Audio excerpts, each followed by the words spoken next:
How are you today? I am fabulous. Good morning, Juanelle. I am in Texas. Juanelle is in Colombia, and it has been fantastic morning so far. Yeah, we've had so much going on, but we want to do a recap of our last real questions, didn't we? We keep meaning to Yeah. do this, talking about work-life balance, and you had some comments about coming back to you. So you want to just bring up one of those, Yeah. and maybe we just kind of highlight what are people gleaning from some of these real questions. Yeah, I had a lot of positive feedback from the last episode. Christy's story was really hit home with a lot of people. I noticed several people are looking for work right now, and so just that vulnerability of her talking about giving everything to her job and then losing that job, really hit home with people.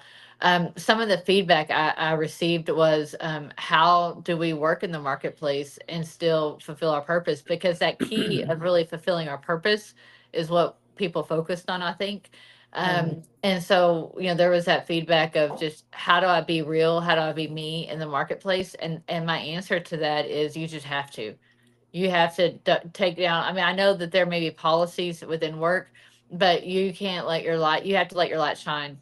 You've got to be who you are. If you're a Christian, you've got to walk in it. You've got to own it. You've got to say, "This is me."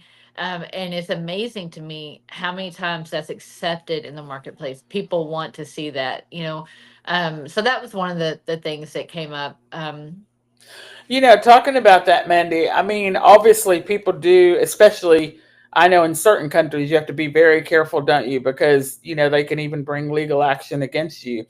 But to give you a highlight, just going back a bit for me, when I used to be a school teacher, um, obviously we had strict rules of what we could share when we were teaching the class. Of course, I was teaching languages, but I literally just put a thing on my desk that said, if you ever need to talk or just need a prayer, you can drop it your little piece of paper in this little thing I had there, a real cute thing on my desk.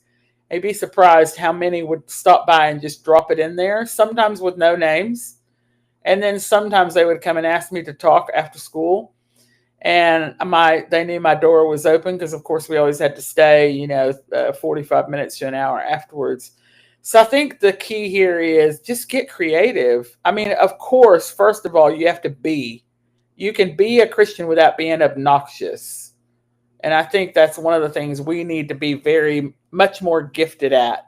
That we don't have to go around laying hands on people and shouting at the top of our lungs to get across that we are Christian. We can be very creative, and also the being. Are you exhibiting the fruits of the spirit? I mean, with that alone, I'm sure it's a great testimony.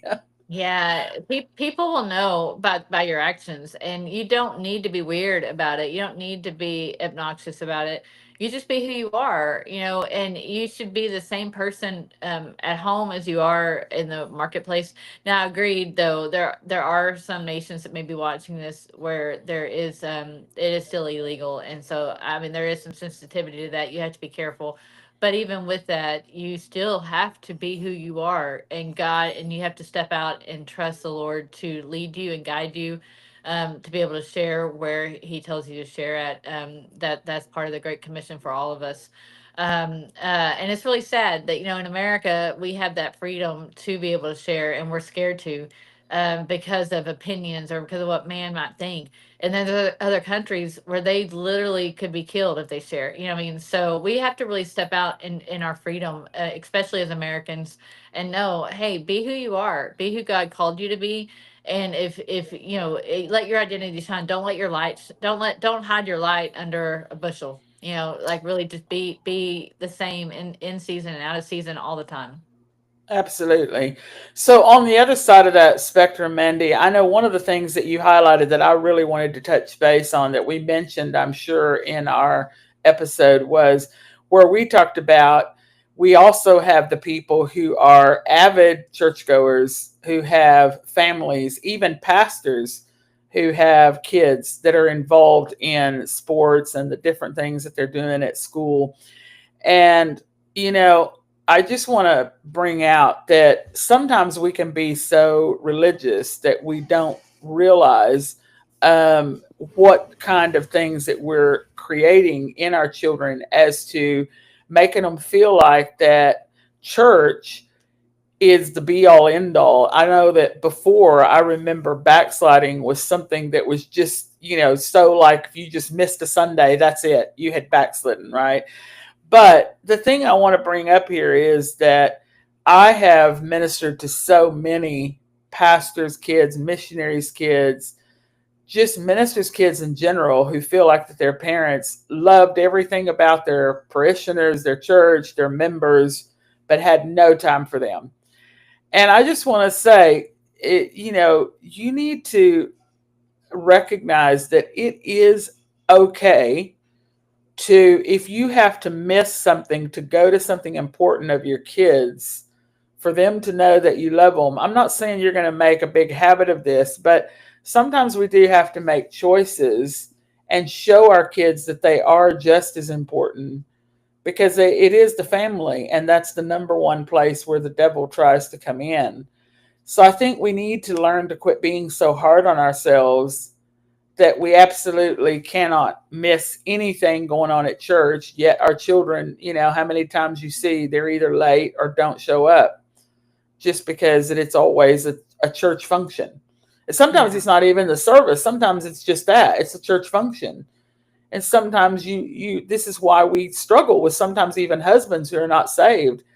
They say they never see their wives because everything is about the church, and they never have time to go out with the family. So I think it's real issues to really think about. Yeah, when I first started really getting my life kind of pulled together, for those of you that don't know my story, there I had some issues in my 20s when my children were young, and I'd went through a divorce and a very abusive relationship. And after that, I really threw myself into the church. I threw myself into getting my life right and just honoring God and honoring, trying to take care of my children. And so we lived at the church like every time the doors were open, and it was almost to the point where I was afraid. So I did it out of fear. I did it almost like I have to be here so I don't mess up. I have to be here so God will bless me or something like that, which in honesty, it really helped me in those early years because it established I had a lot of biblical based teaching that I was in everything that was open to me I would go to, so I had a lot of things. I was a sponge and I would just soak it all up. But that was really based on me, I think, being scared of going backwards. And Right. that's not what it's about. Now granted, I'm not saying anyone that's in my shoes, anybody that's in that boat right now, don't be afraid. I mean, go to every door that's open. Go to every class that's being taught. Well, yeah, of course, but there came a place to where um, I knew that I needed to kind of step back and say no to some things, and I was afraid to because I just felt like I was not supposed to do that, and I had to really put the Lord first and say, Lord, is this worth me losing my prayer time in the morning, or is this worth me not being able to celebrate with my kids tonight, or whatever the circumstances are. There came a point where I had to make that decision. And so I just want to encourage anyone that is in that boat. Yes, go to church, find a good church, find good classes, find good Yeah, mentors, do yeah, all of yeah. that stuff, do every bit of it. And then, but most of all, number one is it's you and Jesus. Number one is you in your prayer time, reading your Bible, praying. Yes, the The Lord will relationship. speak to you. The Lord will show you what you need to focus on and what you don't need to focus on to help you bring balance to you and your family. That's so important. But in no way, shape, or form would I ever. I mean, skip church hardly unless it was something major. I mean, like I'm at church every Sunday. Unless it's something major. So, but that was a concern for some of the people that were trying to be everything they needed to be, and they're struggling.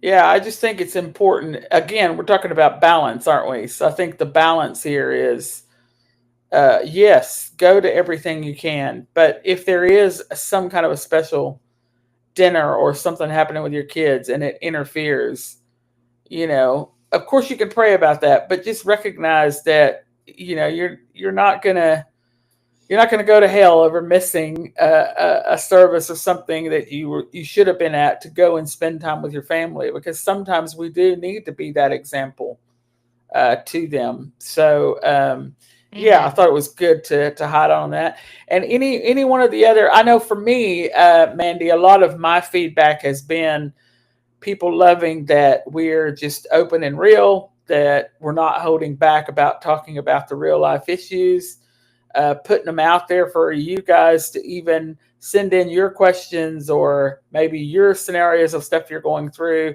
Happy for us to look at that and send some responses back. But also, I've been sending it out and getting it out to some nations. Some people in Africa have been sharing it out. I know Uganda, Tanzania for sure. They've been sharing it in different places. And here, it definitely opened the door. Next week, I'll be actually speaking in a women's meeting because of the program. It's a church I know. Amen. It's the last church my dad built, but still the door opened because of the show. Amen. So I Yeah. think I think more of that will happen Yeah. because people want real, don't they? I know, especially the young people do. But Well, yeah, no, 100%. I sent this to my nephew, and my nephew is definitely one of those ones that wants the real. He does not want anything fake. He's searching for the real. And so that's what this is about, and he had a great response to it, which was encouraging to me. But also what I got from that is I can really gauge the that generation on what they're into and what they're not into, and will he watch it? And they want to know the real God. They want to know real Jesus. They don't want, this over emotional experience. They want to know, is this real? Is this what I'm feeling real? And next week's, or not next week's, I'm sorry, our next episode, which will be in 2 weeks, I believe, is amazing. Like, it is real. It talks about some things that are hard to talk about. It talks about, opening up the desire for sex at early in our life because of abuse and things like that. And so that one is going to really touch some people, I believe. I think it's going to be a powerful episode, and I really hope you all tune into that one. You don't want to miss it. absolutely, and it's just a thing of, even if you're older and you're struggling this with your kids, or even if you have young people who you feel like, that are struggling with that, I think when they hear the testimony, especially of the age of the lady and the fact that, she was willing to step out there and really be that open. I think this is really something that I'm loving as well, Mandy, is the people who are giving their testimonies and sharing, they've not been afraid No. to share the realness of what they went through, and worried about people looking at them differently. I mean, obviously their families already knew. People, it's not like it's some big secret. It's not like some talk show where it's a big secret, a big secret reveal, is it? But it's still No. about them talking about it publicly, Yeah. and perhaps people around them that didn't know that even. Yeah, no, there are some that don't know it. Yeah, with this one that's coming up. And there was, because she's kind of had to make sure people knew before it came out.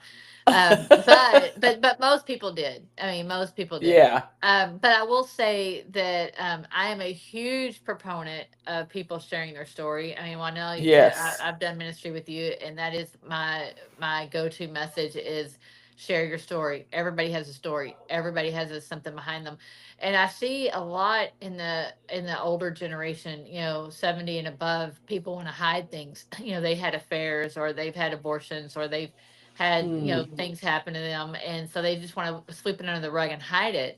But man, that just brings shame. Yes. That doesn't help anybody. That doesn't bring revival. That doesn't bring freedom to you. So the Bible says if we overcome the enemy by the blood of the lamb, which is That's Jesus, and right. the word of our testimony. So your testimony is a weapon if you learn how Correct. to use it. And so I personally have always been one that just shared my testimony. I haven't been, maybe the Lord just made me that way, even at a young age. I would just, like, I didn't keep anything in my heart. I just kept it, I put it all out there. Lord, this is me, good, bad, and ugly. And it really brought power with that. It brought freedom with that, where I didn't have condemnation or shame from it. You know, it was like the enemy didn't have anything he could play. You know, the enemy like torments us inside sometimes when we keep those secrets hidden away, and he torments us with like they won't love you or they're all this shame. But he doesn't have that power when you release it, you know, and it just it sets you free, and it also sets other people free with you. So you've got to share your story. Absolutely. So, Mandy, as we wrap up, we've got that one coming up in a couple of weeks, but also just wanted to say we are getting ready in just a couple of months to record our next 6 and get ready Yeah, for the topics. If you have yeah. any suggestions, maybe of stuff you want to hear about, this is the best time for you to start sending that in. So, because we're already putting our material together. But two sides of that. One, if you wanted to suggest something you'd love for us to talk about, send it in. The other thing is maybe you have a testimony that we don't know about and you'd like to share your story about something. Let us know and we can see if it's something that would fit and it's something that we're going to do. But yeah, I just wanted to put that out there and just remind everybody keep sharing the show. Obviously, it's recorded. It's also on podcast. It's on Apple. It's on Spotify. You can find it under Real Questions and yeah, just keep spreading the word and love to hear back from you guys. So, Mandy, unless you have anything else you want to share? No, that's it. See you guys in a few weeks at our next episode. All right. See you soon. All right, bye guys. Bye. All right. Perfect. That was 15:40. I tell you what, it goes fast, doesn't it?